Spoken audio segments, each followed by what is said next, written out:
Hey, what's up, you Prep Panthers? So it's Mr. Farrell here. We're going to go through a brief tutorial video on impulse, all right, or the Impulse-Momentum Theorem, rather. And we're just going to go through a couple different things so that you all can get some help completing this work packet. All right, so we're going to talk about the equation a little bit, review what each variable in the equation means. We're going to review the units for each variable in the equation. Then we're going to solve the equation algebraically, just give you all some practice solving for different things, depending on what the problem's asking you for. And then we're going to do a practice problem from the packet. All right. So hopping right into it, the impulse momentum theorem looks like this. Delta P equals F times delta T.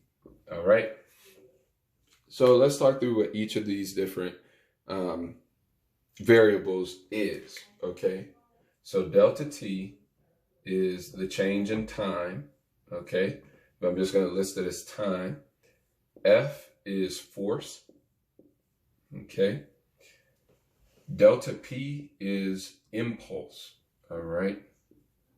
And I'm also going to write that as, or the change in momentum.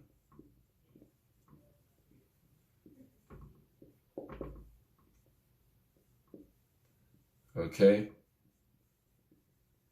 Now, if some of you all remember clearly, or if some of you all remember, as we talked about momentum earlier in this course, all right, momentum is that quality of an object related to its mass and its velocity. So the more massive an object is and the faster it's moving, the more momentum it has, all right? So it's directly related to the mass of an object and the speed at which it's moving, all right? The velocity, rather, all right? So when we look at this, delta P is saying, take an object's momentum and change it, all right? So for example, if a truck, a big semi truck is moving really fast along a freeway, and all of a sudden, let's say without causing harm to the driver or anything, it runs into a brick wall and comes to a complete stop, okay? Its momentum was very large, right? Because momentum is related to the mass of an object and the velocity at which it's moving. So a semi-truck is very massive and it's moving on the freeway. So it's driving maybe 70 miles per hour or something, let's say.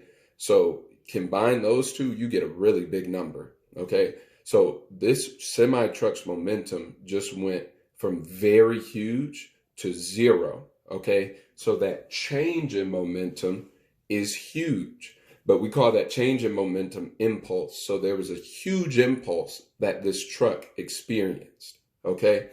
And that impulse can be represented by saying a force acting over a period of time, okay? And going back to that example, kind of how does that work? So if you have a huge semi-truck that runs into a wall and completely stops moving, then over a given period of time, there was a force exerted on that truck that caused it to stop moving. So when the semi-truck runs into the wall, right, there's a huge force that acts in a short period of time to make it stop moving.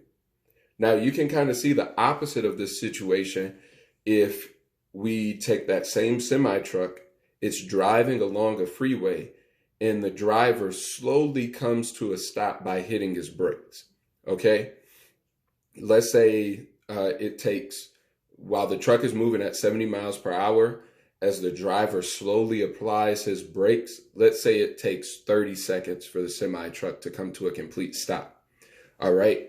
Why is the force we experience when it hits a brick wall way larger than the force we experience when the driver slowly stops the semi-truck? Well, let's look at the equation to explain why. So when the driver slowly presses on the brakes, the change in momentum is still the same. Initially, the massive semi-truck is moving at 70 miles per hour. And then at the end of everything, it's moving at 0 miles per hour.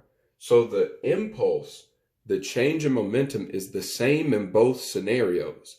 It's moving at 7